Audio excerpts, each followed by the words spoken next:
আগ্রা, আগ্রা মানেই তাজমহল, আর তাজমহল মানেই সম্রাট শাহজাহান, যার নকশা কিন্তু তৈরি করেছিলেন উস্তাদ আহমেদ লহরি, এবং এর গুরুদায়িত্ব পালন করেছিলেন জাহাঙ্গীরের আমলের শিল্পী মীর আব্দুল করিম, যেটা কিনা দেখতে গেলে এখন 250 টাকা টিকিট লাগে। এটা শুধু শাহজাহানের অমর প্রেম কাহিনী নয়, একটা সুন্দর শিল্পী কর্ম, যা সপ্তম আশ্চর্য হিসাবে গোটা বিশ্বের কাছে সমাদৃত। তাই লাখো লাখো লোক এখানে দেখতে আসে।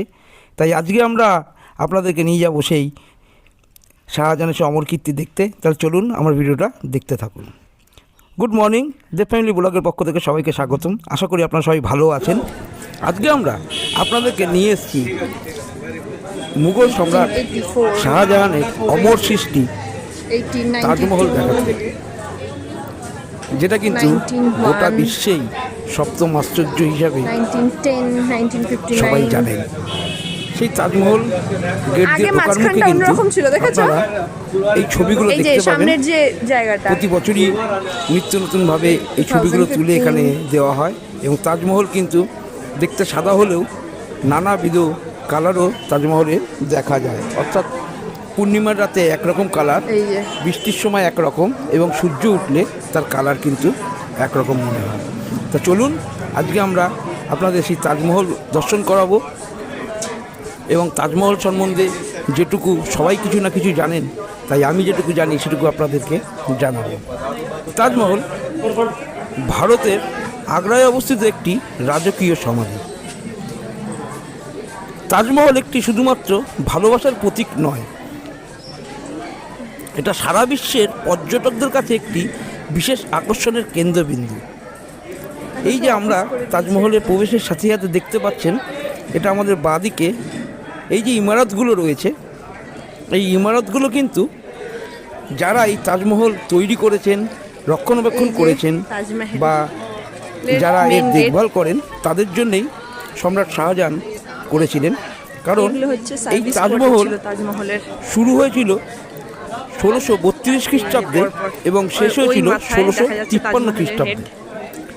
আর এই তাজমহল তৈরি করতে প্রায় 20,000 শ্রমিক দিবারাত্র পরিশ্রম করেছিলেন, এবং তাদের জন্যেই এই যে ঘরগুলো দেখালাম, এই ঘরগুলো কিন্তু তারাই এখানে থাকতেন।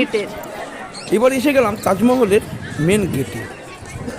গেট দিয়ে যখন ঢুকবেন বোঝা যাবে না আমরা একটি সপ্তম আশ্চর্য স্মৃতিসৌধ দেখতে ঢুকছি। দেখে মনে হবে আমরা একটা বিরাট রাজপ্রাসাদের মেন দরজার সামনে দিয়ে ভিতরে প্রবেশ করছি। শুধু এখানকার কারুকাজগুলো দেখুন। তাজমহলের বাইরে মেন গেট এটা, এই গেট দিয়ে ঢোকার জন্যে এই গেটটা। এই তাজমহলে কিন্তু সারা বছরই লাখো লাখো লোক এর দর্শনের জন্য আসে, আর সারা বছরই কিন্তু এখানে ভিড় থাকে। দেখতেই পাচ্ছেন আমার সামনে কত লোকের জমায়েত। সামনে কিন্তু সাদা, অর্থাৎ কুয়াশার জন্য যেন কিছুই দেখা যাচ্ছে না। দেখুন, ওয়াও, হঠাৎ যেন চোখের সামনে ভেসে উঠল সেই সপ্তম আশ্চর্য। আর একে দেখে আবারও সেই তাজমহলের প্রেমে পড়ে গেলাম। কেননা এই তাজমহল সত্যিই এমন একটা জিনিস যে এর প্রেমে পড়বে না এমন লোক কিন্তু খুব কমই আছে। দেখুন, দূর থেকে যেন মনকে টেনে নিচ্ছে। শুধু এর কারুকাজগুলো দূর থেকে দেখুন, এর স্মৃতিসৌধ সত্যিই তাই শাহজাহানের অমর কীর্তি। শাহজাহানের পত্নী মমতাজ বেগম মেয়ের স্মৃতির উদ্দেশ্যে শাহজাহান এই স্মৃতিসৌধটি করেছিলেন। এটা শুধু কিন্তু স্মৃতিসৌধ নয়, এটা একটা ভালোবাসার অমর কাহিনী। সেই স্মৃতিসৌধ আপনাদেরকে দেখাবো। চলুন, এখন আমরা যেটা আছি সেটা হলো সেই তাজমহলের পাশের যে দুটো মসজিদ আছে তার একটি। এই মসজিদের ভিতরের কারুকার্যগুলো একবার খেয়াল করুন। আমরা তাজমহলে তো সবাই যাই, সবাই ভিতরে ঢুকি, কিন্তু মসজিদে হয়তো আমরা অনেকেই ঢুকি না। তাই মসজিদের ভিতরের চেহারাটা আপনাদেরকে দেখাচ্ছি। সামনেই হচ্ছে সেই অপরূপ সুন্দর তাজমহল। এর আগেও আমি একবার আপনাদের তাজমহল দেখেছিলাম, আবার দ্বিতীয়বার আসলাম তাজমহল আপনাদের দেখানোর জন্যে। কারণ এমন একটা জিনিস যতবারই দেখি আর যতবারই আসি না কেন ততবারই নতুন মনে হয়। আজকে আমি আমার ভিডিওটা এখানেই শেষ করছি। যদি আমার ভিডিও ভালো লাগে লাইক শেয়ার সাবস্ক্রাইব করে অবশ্যই পাশে থাকবেন। নতুনদের বলবো চ্যানেলটাকে সাবস্ক্রাইব করে দিতে, নাহলে আমার ভালো ভালো ভিডিওগুলো কিন্তু আপনাদের কাছে পৌঁছাবে না।